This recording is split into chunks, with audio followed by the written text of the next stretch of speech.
벚꽃 야담 방문해주셔서 감사합니다. 구독, 좋아요, 알림 설정은 여러분의 사랑입니다. 벚꽃 야담 이야기 시작하겠습니다. 조선시대 한양에 대사원 이유찬 대감이 살고 있었습니다.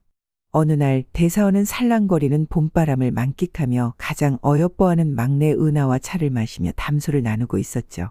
그런데 이것이 웬일이랍니까? 대사원과 은하의 머리 위로 화살이 날아오더니 대청마루 기둥에 꽂히는 것이 아니겠어요. 두 사람은 다리가 후들거릴 정도로 놀랐던 거죠. 대사원은 화살에 쪽지가 있는 것을 확인을 하고는 급하게 내용을 확인하였답니다. 오늘 밤 살수가 자신의 집에 들 거라는 내용이었습니다. 대사원은 오늘 밤 살수가 온다고 알려주는 사람은 누구이고 아무리 생각해도 자신이 죽을 만큼 그 누군가에게도 잘못한 일이 없는 것 같은데 살수가 온다니 당혹스러웠답니다. 그렇다 보니 쪽지의 내용은 허무맹랑한 것이라 생각이 들었죠. 허나 만에 하나 살수가 침입을 해서 온 가족을 죽인다고 상상을 해보니 숨이 막혀왔답니다. 은하야, 혹시 살수가 올 수도 있으니 너는 당분간 어머니와 오라버니들하고 작은 어머니 댁에 가 있거라. 아버지도 함께 가시지요? 살수가 나를 노리고 있으니 함께 있으면 위험하다. 아비는 걱정하지 말거라. 따로 피할 것이니. 아버지, 조심하셔요. 그리하여 모든 가족들은 간단하게 짐을 챙겨 피신을 했답니다. 대사원은 시간이 촉박하여 관아에 이 일을 알렸습니다. 대사원대감 걱정하지 마시고 피해 계시지요. 이곳은 제가 지키겠습니다. 포도대장은 심각하게 생각을 하지 않았답니다. 아무래도 누군가 물건을 훔치기 위해 장난을 친 거라 생각이 들었던 거죠. 또한 이렇게 포도대장과 무사들이 진을 치고 있는데 누가 감히 자신한테 도전할 거라고는 생각하지 못했답니다. 축시가 지나가고 온 세상은 칠흑 같은 어두움으로 바뀌었으며 바람에 스치는 나뭇가지 소리는 음산하게 들렸습니다. 그렇게 축시가 한참 지난 후 포도대장과 무사들은 긴장이 서서히 풀리고 근처에 쥐새끼 한 마리도 지나가지 않으니 시간이 더 흐를수록 포도대장은 자신의 예상이 맞았다고 단정을 하였고 무사들도 처음과 달리 긴장이 풀려져 있는 상태였답니다. 무사들은 서서히 잠이 쏟아지기 시작을 했으며 긴장이 완전 풀린 무사는 꾸벅꾸벅 졸기도 했죠. 그런데 그때 바람을 가르며 다가오는 소리가 범상치 않았으며 서서히 대사원 댁에 담을 넘어왔습니다. 헌데 살수가 한두 명이 아니었답니다. 마당으로 넘어온 살수들만 해도 10명이 넘었고 지붕 위에 대기하고 있는 살수들도 셀 수 없이 많았던 거죠. 포도대장과 무사들은 정신없이 살수들과 싸움을 하고는 있지만 살수들의 수가 워낙 많았기에 기적이 일어나지 않는 한 살아남을 수 없다 생각이 들었죠. 지붕에서 몇 명의 살수들이 내려오고는 집안 구석구석 방문을 열며 대사원을 찾았지만 벌써 대사원 가족들은 피신하여 없었던 거죠. 마당에서 살수들과 싸우는 포도대장과 무사들은 살수의 칼에 맞고 죽어갔습니다. 또한 미처 피하지 못한 노비들은 구석진 곳에 숨어 있었는데 살수들은 인정사정 없이 죽였고 어린아이들한테도 자비란 찾아볼 수 없었죠. 다음 날 조정은 난리가 났답니다. 어제 대사원의 집을 초토화시킨 살수들은 다름 아닌 악명 높기로 소문난 흑검이라는 조직이었습니다. 흑검은 극악무도한 범죄 조직으로 알려져 있으며 수많은 범죄 신고가 관아에 접수가 되었지만 단 한 번도 검거해 본 적이 없었던 거죠. 또한 살수들 중에 실력이 가장 뛰어난 자가 있었는데 마도였답니다. 더 특이한 것은 흑검에 있는 조직원들 중에 마도의 얼굴을 아는 자는 단 한 명도 없었습니다. 그렇기에 마도는 어떤 누구한테도 구속되지 않고 자신만의 삶을 살 수 있는 자유가 좋았던 거죠. 그러던 어느 날 마도는 체력 단련을 위해 산을 자주 올랐습니다. 그날은 유독 바람은 시원하였으며 새소리와 나뭇가지 스치는 소리가 좋을 수가 없었죠. 그리하여 기분도 날아갈 듯 좋아 무아지경으로 산을 뛰어 올라갔던 거죠. 헌데 자신의 행복한 시간을 방해하는 여인의 비명소리가 계속해서 들리니 짜증이 났답니다. 신경을 쓰지 않으려 해도 여인의 목소리가 더 가깝게 들려오니 더 신경이 쓰였던 거죠. 그리하여 여인의 목소리를 조용히 시킨 후 남은 체력 단련을 계속할 계획이었죠. 그리하여 전속력으로 뛰어 여인의 소리가 들리는 곳에 당도하였습니다. 헌데 왈패 여러 명이 절에 공양 드릴 쌀을 훔치다 못해 여인들까지 희롱하려고 하니 마도 입장에서는 하찮아 보였답니다. 마도는 왈패들한테 말을 하였죠. 왈패들아, 좀도둑이면 쌀이나 훔쳐가면 그만인 것을 여인까지 희롱하려고 하느냐. 뭐요? 니놈은 상관하지 말고 가던 길 가더라고. 나도 바쁜 몸이라 이럴 시간이 없는데 너희들이 나의 길을 방해하니 어쩌겠느냐. 해결을 해야지. 이돈 보게 우리가 누구인 줄 알고 깝죽거리는 것이냐? 그런 너희들은 내가 누구인 줄 알고 이리도 겁도 없이 덤비는 것이냐. 내가 시간이 없으니 다 덤비거라. 왈패들은 몸이 간질간질했었는데 손봐줄 사람이 있어 신나게 놀아볼 생각으로 덤볐답니다. 그런데 이것이 웬일이랍니까? 마도는 검을 꺼내지도 않고 검집으로만 싸우는데 왈패들이 하나둘씩 힘없이 쓰러져 나가떨어지는 것이 아니겠어요. 마도의 검은 바람을 타고 아주 가볍게 움직였지만 왈패들한테 닿은 힘은 왈패들을 날려버리고 있었습니다. 또한 마도의 절도 있는 몸짓은 검춤을 추는 듯 보였던 거죠.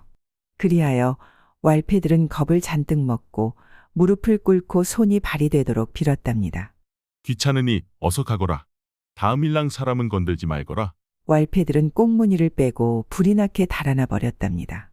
왈패들이 모두 도망가자 마도는 묶인 여인들의 밧줄을 풀어주고는 귀찮다는 듯이 말을 하였습니다. 젠장, 내가 예상했던 것보다 더 시간이 지체되었구나.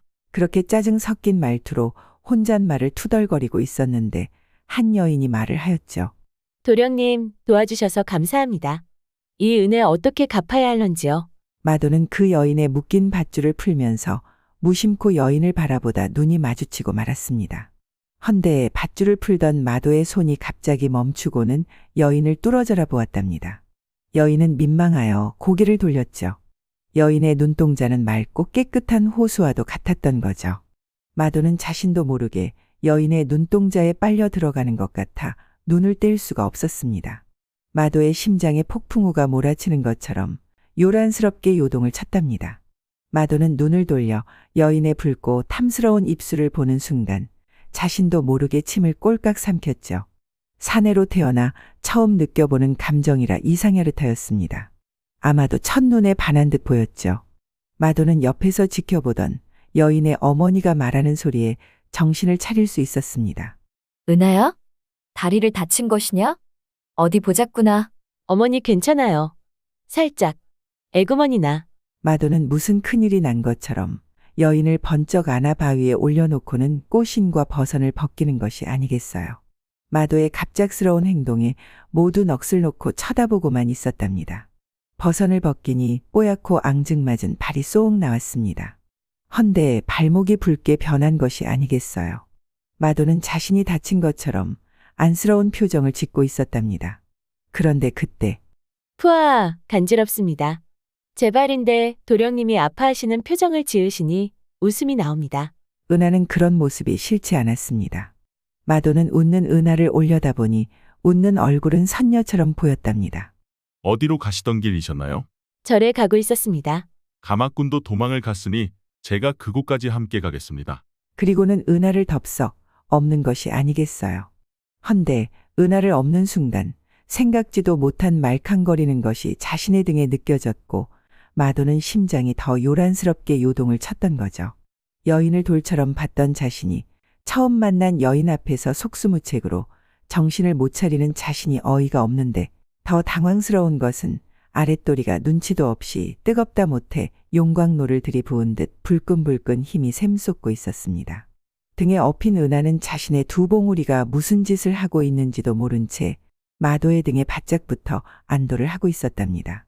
은하는 마도의 넓은 등에 엎여 있으니 이제 무섭지 않았죠. 왈패들이 나타나 호위무사를 죽였으니 처음 겪은 일이라 무서워도 너무 무서웠던 거죠. 헌데 마도가 나타나 왈패들을 한 번에 물리쳐주고 발을 다쳐 움직이지도 못하는 자신을 위해 업어주는 다정다감한 마도가 궁금하였답니다. 또한 마도의 등에서 나는 강인한 산의 냄새를 처음 알게 된 은하는 어느새 마도의 등에 얼굴을 묻고 그만 잠에 들고 말았답니다. 마도는 등에서 은하가 자고 있는지 은하의 쌕쌕거리는 숨소리가 귀엽게 들렸습니다. 마도는 절에 도착을 하여 방에 은하를 눕혔죠. 자는 은하의 모습은 아기 고양이처럼 여리고 예뻤답니다. 마도는 밖으로 나와 은하의 어머니한테 물어보았습니다. 혹시 어느 댁 부인이신지요? 저는 대사원대감의 아내이고 은하는 딸이지요. 마도는 부인의 소리를 듣고 놀라지 않을 수가 없었답니다. 흑검의 살생장부에 기록되어 있던 대사원 대감의 여식이었던 거죠. 마도의 마음은 혼란스러웠답니다. 마도가 죽여야 하는 대상이 자신의 마음을 뒤 흔들어 놓은 여인의 아버지라는 것이 믿기지 않았습니다. 도령님의 조남이 무엇입니까? 기회가 된다면 꼭 오늘의 은혜를 갚고 싶습니다. 아닙니다. 당연한 일이지요. 은하낭자한테 인사 못하고 가니 잘 말해 주십시오. 은하가 많이 서운할 것 같습니다. 인연이 있다면 다시 만나지 않겠습니까? 마도는 은하와 헤어진다고 생각하니 쉽게 발걸음이 떨어지지 않았습니다. 마도는 양반의 서자 출신이었죠. 아버지는 조정 당상관에 있는 김두연 대감이었으며 술에 취한 김 대감은 처녀인 어머니를 겁탈하여 생긴 아이가 마도였던 거죠. 또한 집안에서는 처녀가 아이를 가졌다는 이유로 동네 부끄럽다며 배가 나오기 전 아무도 모르게 먼 곳으로 내쫓았답니다. 어린 마도의 어머니는 삶에 의욕이 없었으며 절벽에서 뛰어 죽으려고 하였으나 지나가던 도사가 발견을 하였답니다. 쯧쯧쯧. 이럴수록 독하게 마음을 먹고 살아야지. 뱃속의 아이는 죄가 없지 않는가. 생긴 것이 죄지요. 이 아이의 아비도 제 부모님도 이 아이로 인해 저를 버렸습니다. 마도의 어머니는 너무 어린 나이에 배신의 감정을 알게 되었던 거죠. 그리하여 마도의 어머니는 슬픔에 젖어 하루하루를 힘겹게 지내다 아이를 낳고 깊은 병에 죽고 말았답니다. 도사는 어린 마도를 보고 말을 하였습니다. 내가 너한테 해줄 수 있는 것은 무예를 가르쳐 주는 것뿐이구나. 또한 너의 마음에는 어머니의 증오심이 숨어 있으니 무예를 어떻게 쓸 건가는 너의 마음에 달려 있다. 그렇게 마도는 도사님께 무예를 배우며 무럭무럭 자랐습니다. 헌데 마도가 청년으로 성장할수록 마도의 칼끝에는 냉정함이 더 강해졌죠. 그리하여 죽음 앞에서는 어떤 망설임도 없이 차가웠답니다. 도사는 그런 마도가 걱정이 되었지만 그것 또한 마도의 운명이라 생각을 하였죠. 단 마도에게 단 한 번의 귀인이 찾아오는데 그 또한 마도의 의지에 달려 있었습니다. 마도가 결심하고 운명의 상대로 만든다면 새로운 사람으로 거듭나는 동시에 나라에 필요한 인재가 되어 이름을 전국에 알리는 장군이 되는 운명도 가지고 있었답니다. 헌데 운명의 상대를 거부한다면 마도는 걷잡을 수 없는 악귀 같은 존재가 되는 거였죠. 한편 마도는 절에서 나왔지만 은하가 눈에 아른거려 발걸음이 떨어지지 않았던 거죠. 마도는 태어나서 처음 느껴보는 사랑의 감정이 소중하게 느껴졌습니다. 허나 마도도 말 못하는 두려움이 있었답니다. 다름 아닌 어머니처럼 아들이 버거워 돌아가셨기에 은하도 자신이 버거워 떠날까봐 무서웠던 거죠. 그리하여 먼발치에서 은하의 안전을 지켜보는 걸로 연모의 마음을 달랬습니다. 마도는 은하가 일어나 잘 걷는 것을 보고 안심을 하였으며 누군가를 찾는 듯 두리번거리는 모습을 보았을 때는 마음이 찡하게 울려왔답니다. 자신을 찾는 듯 보였으니까요. 그리하여 은하를 보면 볼수록 마도의 사랑은 끝없이 깊어만 갔죠.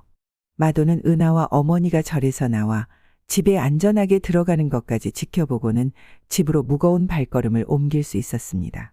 한편 흑검의 조직원들이 달에 한 번 모여 다음 처리할 임무를 정했죠. 조직원들은 모두 탈을 쓰고 입장을 하였기에 서로를 알 수 없었답니다. 다음은 누구를 처단해야 합니까? 조정의 실세 김두연 대감이 의뢰한 건을 먼저 처리를 해야 한다. 표적은 대사원이고 모레 처리를 할 것이다. 마도는 김두연 대감이 은하의 아버지 대사원을 살해 의뢰를 했다고 하니 머리는 복잡하여 터질 것만 같았습니다. 그도 그럴 것이 김두연 대감은 마도의 아버지였으니까요. 어머니가 돌아가시며 아버지의 존재를 알려주었고 복수를 해달라는 유언이 있었답니다. 마도는 더 이상 흑검의 조직원으로 있을 이유가 없어졌습니다. 김두연 대감의 편에 서서 은하의 아버지 대사원을 죽일 생각만으로도 끔찍했으니까요. 그리하여 마도는 화살에 쪽지를 써서 대사원에게 사실을 알렸죠. 헌데 마도는 대사원의 동태를 살피니 은하와 어머니 그리고 두 아들은 안전한 곳으로 피신을 하였지만 정작 본인은 피하지 않고 있는 것이 아니겠어요. 그리하여 대사원을 아무도 모르는 안전한 곳으로 피신을 시켰습니다.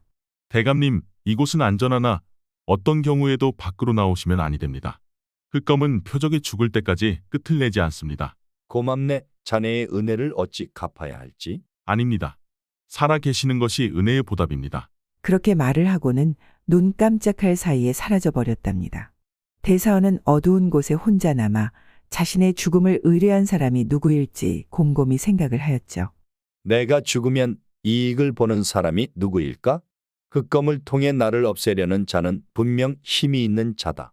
그렇다면 조정에서 나와 생각이 대립되는 사람일 텐데 혹시 김두현 대감? 대사원은 며칠 전 조정에서 김두현 대감이 하고자 하는 일에 결사코 반대를 하여 무산을 시켰던 거죠. 대사원은 김두현 대감의 이름이 떠오르는 순간 온몸에 소름이 돋았습니다.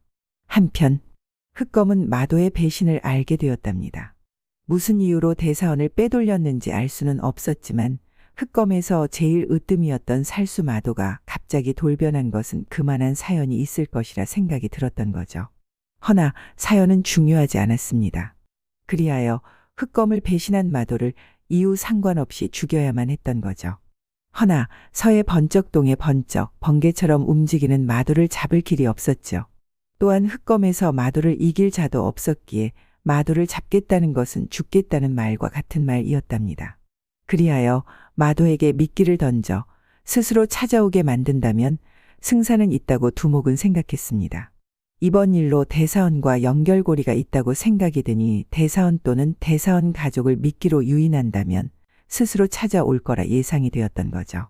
대사원의 집에는 왕이 보낸 수많은 병사들이 지키고 있었고 더 이상 살수들의 침입은 없을 거라 생각이 되어 모든 가족들이 집으로 왔답니다. 그러던 어느 날 밤하늘에는 보름달이 떠 있고 수많은 별들은 쏟아질 듯 밝게 빛나고 있었습니다. 축시에서 인시로 넘어갈 때쯤 몇십 명의 살수들이 담을 넘어 쳐들어오는 것이 아니겠어요. 병사들은 졸다 마른 하늘에 날벼락이 떨어진 듯 갑작스러운 습격에 혼비백산이 되어 있었죠.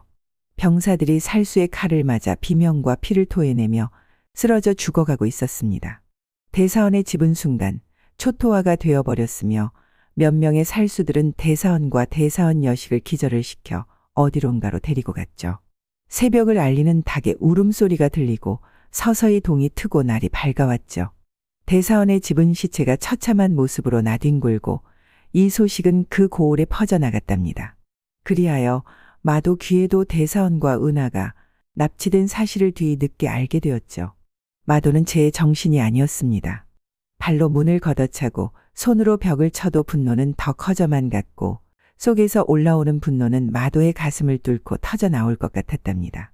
마도가 생각했던 흑검은 악한 자를 처단하는 조직이며 비록 어두운 세계지만 정의를 실현하는데 문제가 없는 조직이라 판단을 했던 거죠.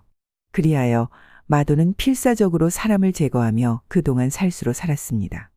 허나 잘못도 없는 사람들을 죽이는 것은 마도한테 있을 수 없는 일이었죠. 마도는 은하로 인해 자신의 선택한 삶이 얼마나 잘못된 삶인지 정확하게 보게 되었답니다. 마도는 자신의 검을 챙겨 흑검이 있는 본거지로 말을 타고 전속력으로 달렸습니다. 마도는 말을 타고 달리며 자신이 먼저 흑검을 습격하여 죽이지 못한 것을 후회하며 절규하고 있었습니다. 마도의 머리에는 온통 은하 생각뿐이었죠. 제발 은하낭자. 아무 탈 없이 살아만 있어다오. 마도는 시간이 지체되면 될수록 은하가 어떤 일을 당할지 모른다고 생각이 드니 제정신이 아니었답니다. 한편 흑검에 끌려간 은하는 포승줄에 묶여 어두운 감옥에 넣었죠. 그리고는 대사원을 고신하기 시작을 하였답니다. 마도가 어디에 있는 것이냐? 말을 하지 않는다면 너의 여식도 온전하지 못할 것이다. 마도가 누구인가? 처음 듣는 이름이라 하지 않았느냐? 너에게 피하라 말해준 사람이다. 이제 생각이 나느냐? 기둥에 화살을 쏜 사람을 말하는 것이냐? 그 자가 마도인 것이냐? 쪽지에 피하라는 말뿐이었다. 내가 어찌 알겠느냐? 대사원은 마도가 어디에 있는지 누구인지 전혀 몰랐죠. 허나 살수들의 고시는 잔혹하기 짝이 없었답니다. 그것을 지켜보는 은하는 목 놓아 울며 그만 멈추라 말을 하였지만 그 누구도 들어주지 않았습니다. 그리하여 대사원은 점점 의식을 잃고 쓰러지기 직전이었던 거죠.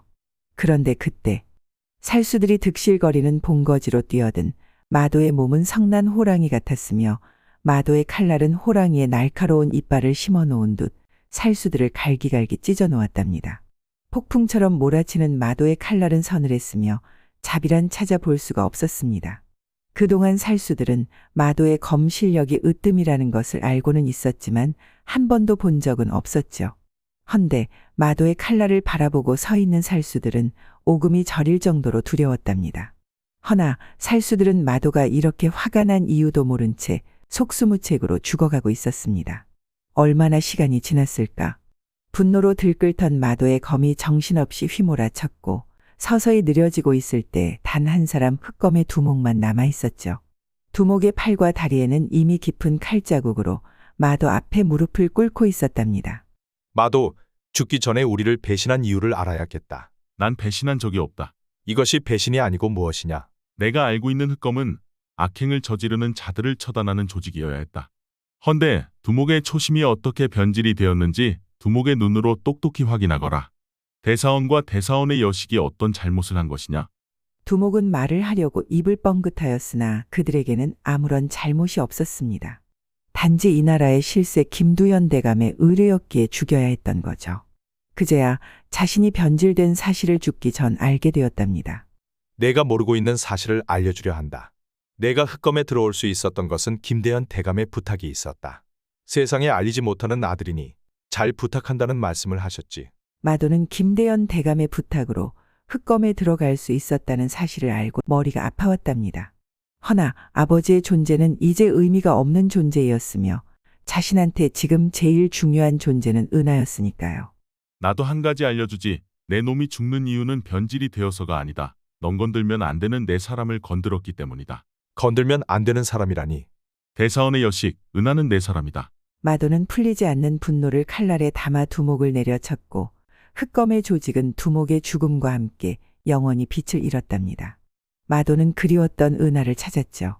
은하는 구석진 곳에서 두려움에 떨고 있었습니다. 은하낭자, 내가 왔소.